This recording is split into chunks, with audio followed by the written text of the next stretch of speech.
Sa katimugang bahagi ng Florida, isang dambuhalang Burmese python, 13 talampakan ang haba at may bigat na 52 libra, ay bigla na lamang nawala matapos ang ilang linggong pagsubaybay. May dala itong GPS device at tahimik na gumagala sa Everglades, hanggang sa bigla na lang nawala ang signal nito malapit sa isang payapang lugar sa gilid ng lungsod. Di kalayuan sa lugar kung saan naputol ang signal, may isang inang unti-unting kinain ng kaba.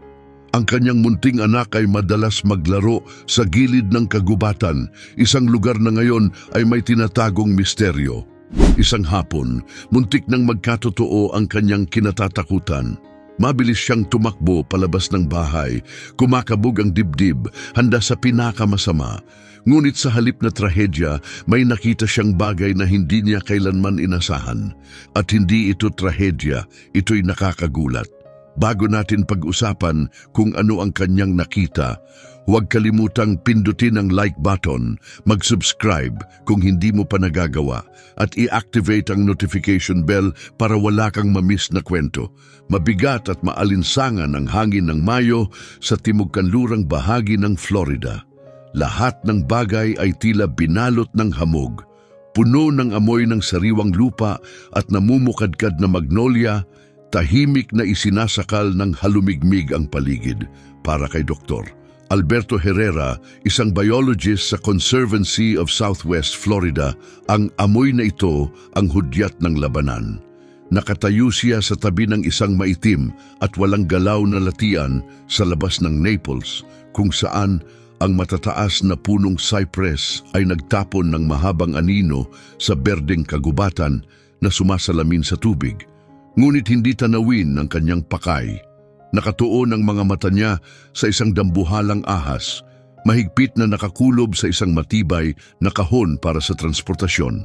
Isa itong Burmese python, 13 talampakan ng lakas, tahimik na kilos at primitibong instinct. At may pangalan ito, Luque. Handa na ba lahat?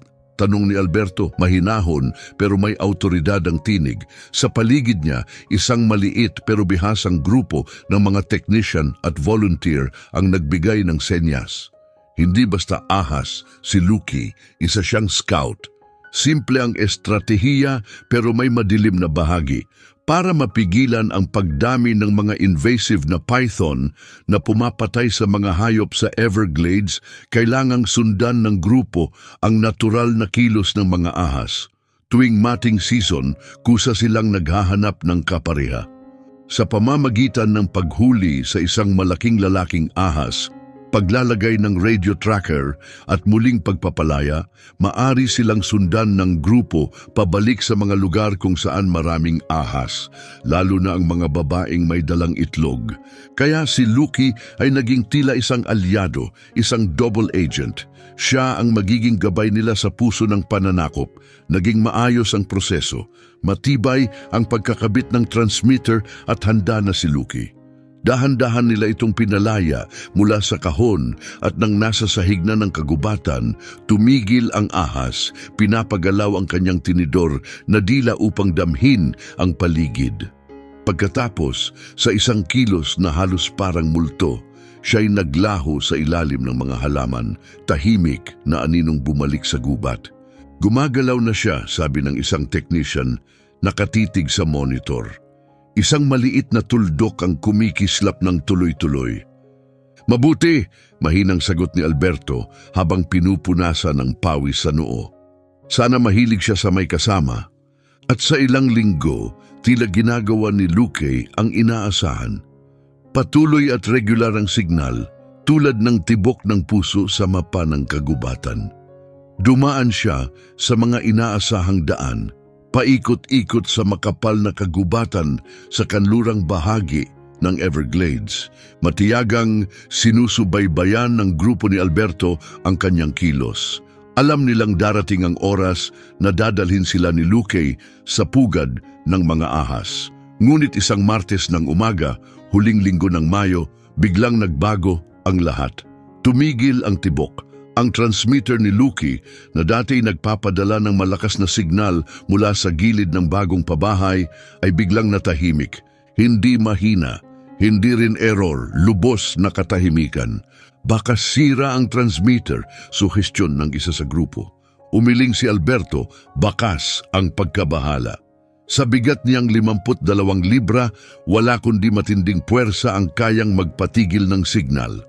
Nakakabahala ang katahimikan, hindi basta nawawala ang isang ahas na ganong kalaki. Kahit panilamon siya ng buwaya, dapat gumagana pa rin ang tracker kahit nasa tiyan nito.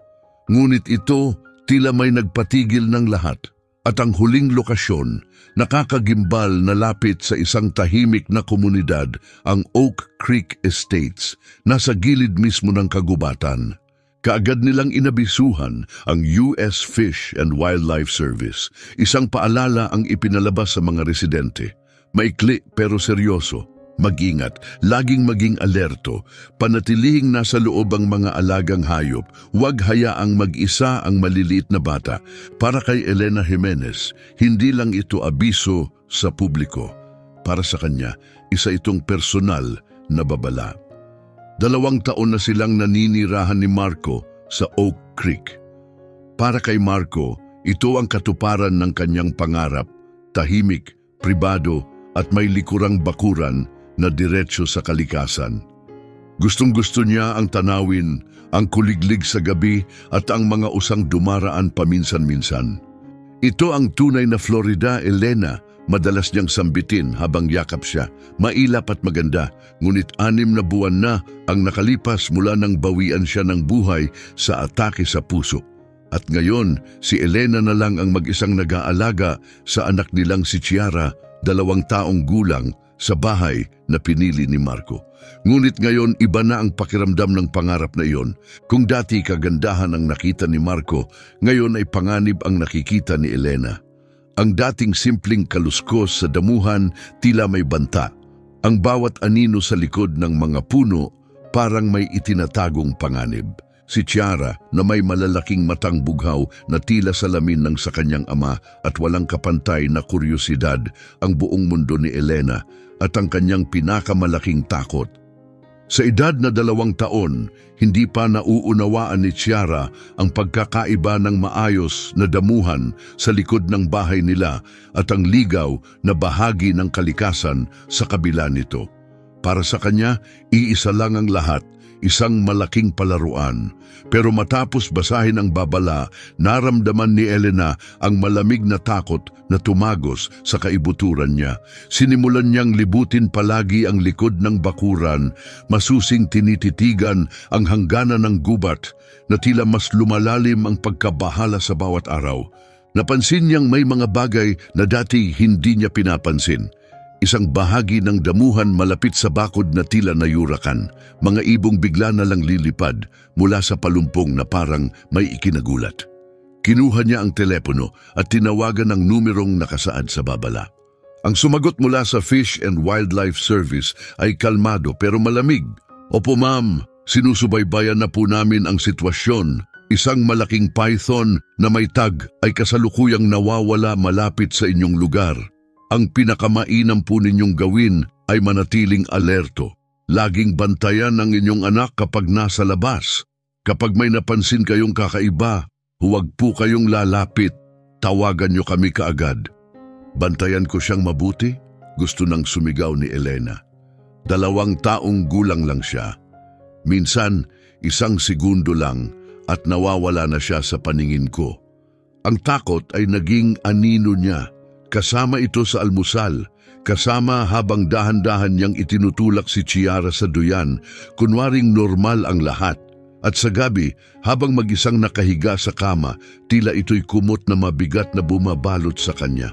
Ang kagubatang minsang nakita ni Marco bilang tahimik at maganda, ngayon ay tila nagkukubli ng panganib, tila may nagmamasid mula sa kabila ng bakod. Dumating ang isang hapon na sobrang init at maalinsangan, parang sinasakal ang buong paligid, parang uulan, pero hindi bumukas ang mga ulap. Nasa oras ng siyesta si Chiara at si Elena, gustong makaramdam ng kahit kaunting normal, ay nagpasya na maglaba. Sa garahe, pinatakbo niya ang washing machine at bahagyang napayapa sa tunog nitong tuloy-tuloy. Habang tinutupi niya ang munting maong na overalls ni Chiara, may napansin siyang kakaiba. Tahimik ang baby monitor sa ibabaw ng mesa. Masyadong tahimik. Ang banayad na hininga ni Chiara na dati musika sa kanyang pandinig ay wala. Ang bahagyang pag-aalala ay agad naging matinding kaba. Tumakbo siya papuntang kwarto ni Chiara. Wala sa kuna ang bata. Ang pintuan sa likod na sigurado siyang inilock niya ay bahagyang nakabukas. "Chiara!" Tawag niya, nanginginig ang boses. Walang sagot. "Chiara!" Sigaw niya, puno ng takot, bumibilis ang tibok ng puso. Rumagasa siya palabas ng bahay. Sinuyod ng tingin ang bakuran, gulat at sindak sa mga mata. Wala sa duyan ng bata. Wala rin sa paligid. Hindi galaw ang buhanginan. Lumingon si Elena sa bakod, sa madilim, masukal na gilid ng kagubatan. Nanlamig siya. Pakiusap, wag naman sana. At doon niya ito nakita. Nakatayo si Chiara, hindi gumagalaw. Mga 20 talampakan mula sa bakod. Ang kulay rosas niyang sansut ay bahagyang nagniningning sa liwanag ng araw. Hindi siya umiiyak, hindi rin siya gumalaw. Nakatayo lang siya roon, nakatalikod kay Elena, isang munting daliri ang nakaturo sa kung anuman sa damuhan sa harap niya. Sumiklab ang paghinga ni Elena, halos napaluhod siya sa ginhawang naramdaman. Mabilis siyang umusad, handang sigawan o pagalitan si Chiara, ngunit walang salitang lumabas. Sinundan ng mata niya ang tinuturo ng anak. Doon niya ito nakita. Nakahandusay, 10 talampakan lang mula kay Chiara ay ang mismong kinatatakutan ni Elena sa loob ng ilang linggo. Isang ahas, malaki, nakaikot ang katawan, tahimik sa damuhan. Ngunit hindi ito basta-bastang ahas, napakalaki nito. Ang matabang katawan nito ay kasinlapad ng hita ni Elena at ang balat nitong may pattern ay halos hindi maaninag sa damuhan at lilim. Isa itong bangungot na nabubuhay, isang halimaw na parang walang hanggan ang haba at bigat. Tumigil si Elena. Hindi siya makahinga. Ang isip niya, inangkin ng takot, ay nakatuon lang sa isang bagay. Hindi ito gumagalaw. Sumugod siya, kinarga si Chiara, nanginginig mula ulo hanggang paa. "Shh, mama," bulong ni Chiara. Tulog ang ahas. Mahigpit niyang niyakap ang anak, dahan-dahang umatras, hindi inaalis ang tingin sa ahas, hindi siya kumurap. Pagkapasok sa loob ng bahay, isinara niya ang pinto, nilock, ibinultahan at napaupo sa sahig, yakap pa rin si Chiara. Kumikilos-kilos ang bata sa kanyang bisig, pero hindi pa siya makabitaw, hindi pa ngayon. Nasa bingit na siya ng pinakamalalang sandali ng kanyang buhay. Ang imahe ni Chiara, nakatayo ilang hakbang mula sa halimaw na iyon, ay baon na sa kanyang isipan. Nanginginig pa rin ang kanyang mga kamay nang kunin niya ang telepono. Ngayon, sa pagtawag niya sa Fish and Wildlife Service, hindi na kalmado ang boses niya. Ito'y sigaw ng isang inang sumilip na sa bangin ng kasawian. Wala pang isang oras, 2 truck ang dumating sa harapan ng bahay nila. Si Dr. Alberto Herrera ang nasa unang truck. Siya ang namumuno sa operasyon mula sa mobile base na malapit lang at ang address ni Elena ay nasa gitna mismo ng kanilang pinakakritikal na zona. Tahimik siyang nakinig sa kwento ni Elena, hingal na hingal at garalgal ang tinig. "Pakita mo sa akin," mahinahon niyang sabi. Hawak pa rin si Chiara sa kanyang bisig. Itinuro ni Elena ang direksyon sa likod ng salamin ng pintuang likuran. Tahimik ngunit alisto, lumabas sina Alberto at isa pang kasamahan sa bakuran. Sanay sa ganitong mga sitwasyon, bit-bit nila ang mahahabang metal na poste na may espesyal na kawit sa dulo. Handa sa anumang posibleng mangyari. Lumapit sila mula sa magkaibang direksyon, dahan-dahan, iniisip na baka nagpapahinga lang ang ahas. Posibleng siya still dinigetsing pa mula sa huling pagkain. Habang lumalapit si Alberto, mas lalo niyang naaninag ang pamilyar na pattern ng balat ng ahas at ang laki nitong hindi malilimutan. "Siya nga," bulong niya, "si Luque." Iniabot niya ang poste at marahang tinapik ang buntot. Wala. Isa pang tulak, mas madiin, wala pa ring tugon. Doon napansin ni Alberto na may kakaiba. Ang posisyon ng pagkakahiga ng ahas ay hindi natural. Bahagyang nakabaon ang katawan nito sa ilalim ng lupa at dahon. Tila may nagtakip dito o sinadyang itago at saka ang ulo. Sandali lang, bulong ni Alberto habang umikot para mas makita. Lumuhod siya sa tabi ng katawan at nanlaki ang mga mata sa pagkabigla. Wala ang ulo ng python. Hindi lang ito kagat o sira. Malinis ang hiwa, hindi pangkaraniwan ang pagkakaputol. Anong nangyari dito? Tanong ng kasama niya, gulat na gulat. Hindi ito gawa ng buwaya. Kung buwaya ang umatake, dapat punit-punit ang katawan at malamang ay dinala ito sa tubig. At kahit puma ang umatake, hindi ganito ang paraan, hindi ganito kaayos. Ang pagkakabaon, ang linis ng hiwa, ang pagkaputol, lahat ay tila sinadyang gawin, may kakaiba. Tumingin-tingin si Alberto sa paligid. May mga bahaging patag ang damuhan, ngunit ang buhangin sa paligid ng ahas ang nagsiwalat ng mas malinaw na kwento. Mga bakas, at hindi ito ang inaasahan niya. Pangpusa o mga maliliit na bakas ng paa, pero masyadong maliit para sa puma. Tawagan mo si Ricardo, mabilis na sabi ni Alberto habang binubuo sa isip ang kakaibang palaisipan. Sabihin mong kailangan niyang makita ito. Si Ricardo Ortega ay hindi basta wildlife expert, kabahagi na siya ng kalikasan. Sa edad na mahigit 65, may mukha siyang puno ng guhit ng panahon at mga matang hinasa ng mga taon sa kagubatan. Para sa kanya, parang libro ang kagubatan, kayang basahin, kayang unawain. Hindi lang siya eksperto, para bang isinilang siyang ganito. Buong buhay ni Ricardo ay inilaan niya sa pag-aaral ng mga mailap na pusang gubat sa Florida, lalo na ang mga nanganganib ng puma at ang bihirang makita na bobcat. Ngunit hindi lang kaalaman sa agham ang meron siya. Isa siyang taga-subaybay, isang taong kayang basahin ang baluktot na sanga, bakas ng paa at galaw ng lupa na parang wika ng kalikasan. Makalipas ang isang oras, narinig nila ang langit-ngit ng mga gulong sa graba. Dumating na si Ricardo. Bumaba siya mula sa kanyang luma at gasgas na pick-up truck, tumango ng tahimik kay Alberto at diretsyo sa likod ng bahay. Walang sinayang na salita, lumuhod siya sa tabi ng bangkay ng ahas. Maingat niyang hinaplos ang lupa, sinuri ang tekstura. Tinignan niya ang bawat pulgada ng damo, bawat dahon na tila na ilipat sa lugar.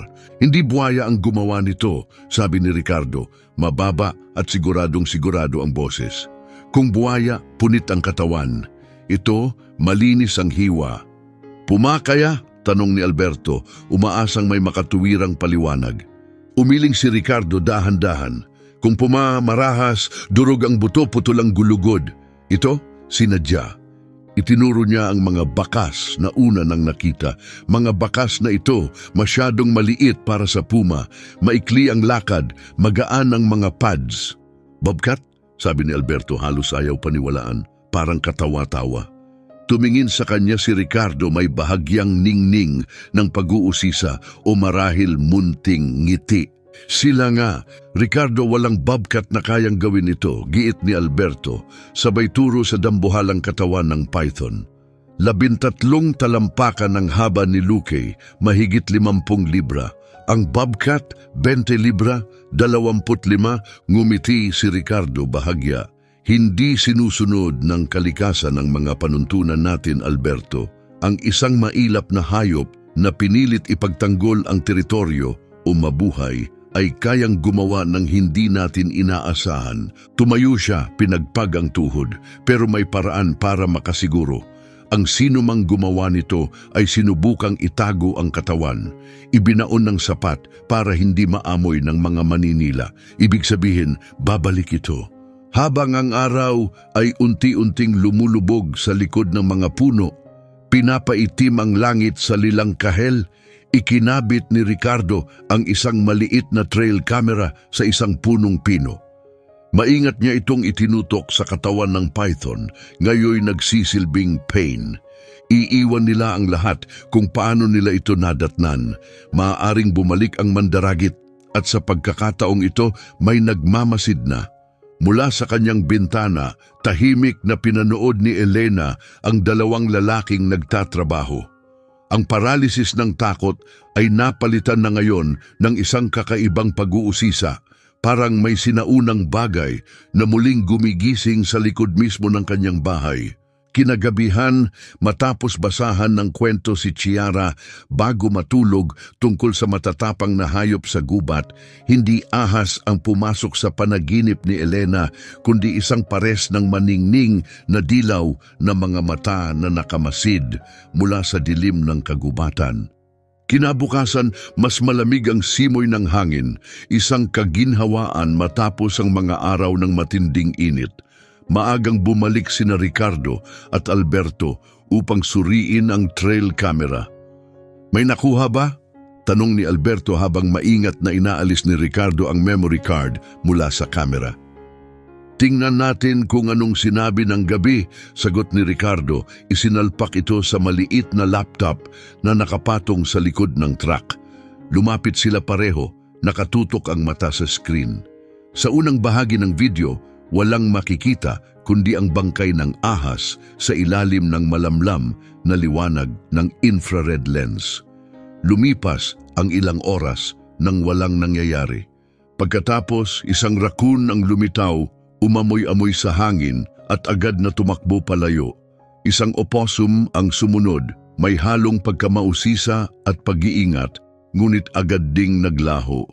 Eksaktong alas 2:17 ng madaling araw, may gumalaw sa anino sa gilid ng frame. Isang anyo ang lumitaw mula sa kadiliman, gumagalaw ng maingat at kumpiyansa. Mababang-mababa ang katawan sa lupa, mahinahon ang bawat hakbang, ang bawat kalamnan ay mistulang nakatono sa lakas. Isang bobcat. Hindi ito ang pinakamalaki na nakita ni Ricardo, pero malinaw na isa itong malusog na nasa hustong gulang, maliksi at alerto.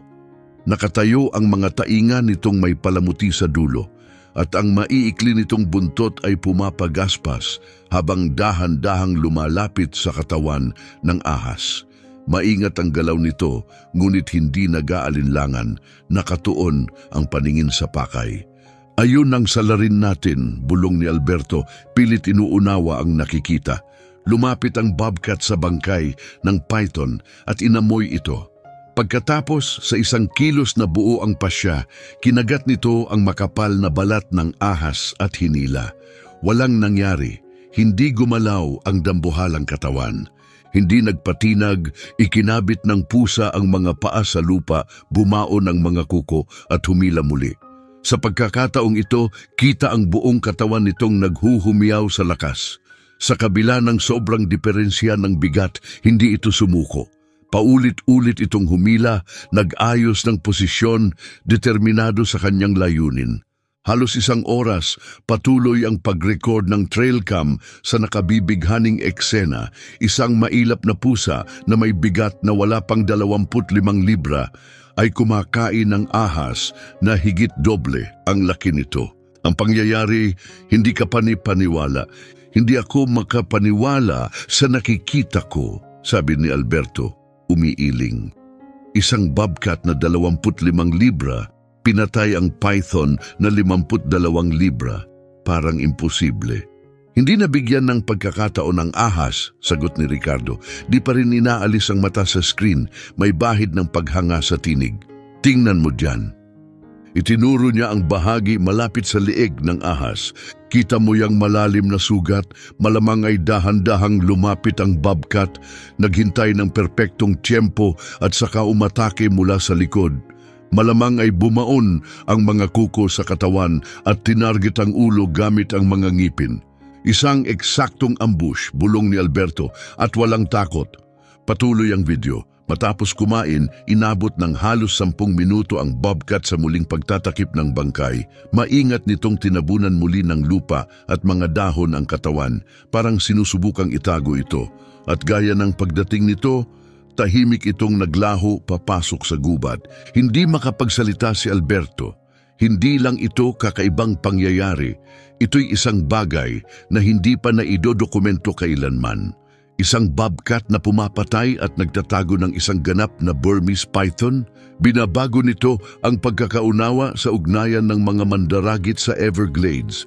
Isa itong pambihirang sandali sa agham ng kalikasan. Lumingon siya kay Ricardo, handang talakayin ang epekto nito sa ekolohiya at siyensya, ngunit itinaas ni Ricardo ang kamay. Sandali lang, sabi niya, may kasunod pa. Bago magbukang liwayway, muling na-activate ang camera.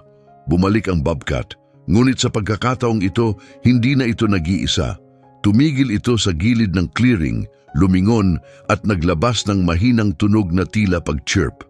Mula sa mga palumpong, 2 munting kuting ang lumabas. May mga batik sa balahibo, pasuray-suray sa paglalakad, kumikislap ang mga mata sa liwanag ng infrared camera. Nanatiling malapit ang 2 kuting sa kanilang ina. Ang malalaking mata nila ay sumasalamin sa mahina, ngunit malinaw na liwanag. Marahang itinulak ng inang bobcat ang mga anak palayo sa bangkay ng ahas. Dinala sila sa ibang direksyon, mas malalim, mas ligtas, mas tahimik sa loob ng kagubatan. Tumahimik sina Ricardo at Alberto habang pinapanood ang eksena. Ang nasaksihan nila ay hindi lang pagtatapos ng isang mandaragit. Isa itong bagay na mas malalim ang kahulugan. Hindi ito basta pagsusurvive. Ito'y gawa ng isang ina na may tapang. Hinarap niya ang isang nilalang na higit doble ang laki niya, hindi lang para kumain, kundi para ipagtanggol ang kanyang teritoryo upang protektahan ang mga buhay na marupok na nakatago malapit doon. Si Elena na patuloy na nakamasid mula sa salaming pintuan, napansin ang pagbabago sa mga mukha ng 2 lalaki. Lumapit si Alberto, bakas ang pag-antig sa kanyang damdamin. Ikinuwento niya ang lahat, ang mga nasaksihan ng kamera, ang laban na muntik ng magambala ni Elena, ang kwento ng isang mailap na inang hayop na buong tapang na ipinagtanggol ang kanyang pugad. Habang nakikinig si Elena, may nagbago sa loob niya. Ang takot na yumakap sa kanya sa loob ng maraming linggo na nagpuno ng pangamba sa bawat sandaling lumalabas siya ng bahay, ay unti-unting naglaho. Ang nakakatakot na imahe ng dambuhalang ahas ay napalitan ng mas makapangyarihang larawan, ang imahe ng isang matapang na inang hayop, nakatayo sa kadiliman, binabantayan ang kanyang mga anak. Ang kagubatang nasa likod ng kanilang bahay ay hindi na tila panganib na nakatago sa mga anino. Ngayon, dala na nito ang tahimik na bigat ng tapang, ng tibay, ng likas na pag-iingat ng isang ina. Matagal na niyang pinoprotektahan si Chiara mula sa mga bagay na nasa kabila ng bakod. Hindi alam na may isa pang ina na gumagawa rin ng ganoon, ilang hakbang lang ang layo. Isang bobcat na 25 libra laban sa python na 52 libra, muling sinabi ni Alberto. Pero ngayon ay wala ng pagtataka, kundi paggalang. Panalo talaga yun para sa panig ng kalikasan. Ipinaliwanag niya ang kahulugan nito. Hindi lang ito pambihirang kwento, isa itong kwentong puno ng pag-asa. Sa loob ng maraming taon, winasak ng mga invasive na hayop tulad ng Burmese python ang Everglades. Ngunit ngayon, may senyales na ang kalikasan ay lumalaban na. Ang mga hayop na likas sa lugar ay natututo, umaangkop. Kinagabihan, habang lumulubog ang araw at lumalambot ang liwanag sa likod bahay, nakaupo si Elena sa lanay kasama si Chiara. Masaya ang bata habang inaayos ang mga batong ginagawang hugis at pattern sa patio. Mas malamig na ang hangin ngayon, may dalang amoy ng bulaklak at pino. Sa unang pagkakataon mula nang pumanaw si Marco, naramdaman ni Elena ang kapayapaan. Parang naroon siya sa ginintuang liwanag, hindi sa dalamhati, kundi sa tahimik na lakas ng lugar na kanyang minahal. Ang gubat sa likod ng bahay ay hindi na banyaga o nakakatakot. Parang buhay ito, may layunin. Lumingon siya sa mga puno, Sa direksyon kung saan nawala ang bobcat kasama ang kanyang mga anak, inisip ni Elena na naroon pa rin sila, ligtas, nakatago. Ang inang iyon, walang takot, ay ginawa ang gagawin ng kahit sinong magulang. At sa paraang hindi inaasahan, may naibigay siyang regalo kay Elena, pag-unawa. Isang koneksyon, dalawang ina, isa'y mailap, isa'y tao, pinag-isa ng likas na damdaming protektahan ang pinakamahalaga. Habang lumalalim ang dapit hapon, may bahagyang kilos sa gitna ng mga dahon, isang kislap, tila mata na nakamasid mula sa mga puno. Ngunit sa pagkakataong ito, hindi na natakot si Elena. Kinarga niya si Chiara, niyakap ng mahigpit at ibinulong, "Tama si Daddy, anak. Totoong mailap at maganda ang lugar na to." At sa kailaliman ng gubat, isang inang bobcat ang yumakap sa kanyang mga kuting, ipinapasa ang sinaunang kaalaman ng kaligtasan. Ang ginawa niyang paglaban ay hindi lang upang pakainin ang kanyang mga anak. Nagbigay ito ng pag-asa sa isang inang tao. Kahit sa harap ng panganib, ang diwa ng tahanan, matatag, mapagprotekta at matatagalan, ay laging makakahanap ng paraan upang bumangon.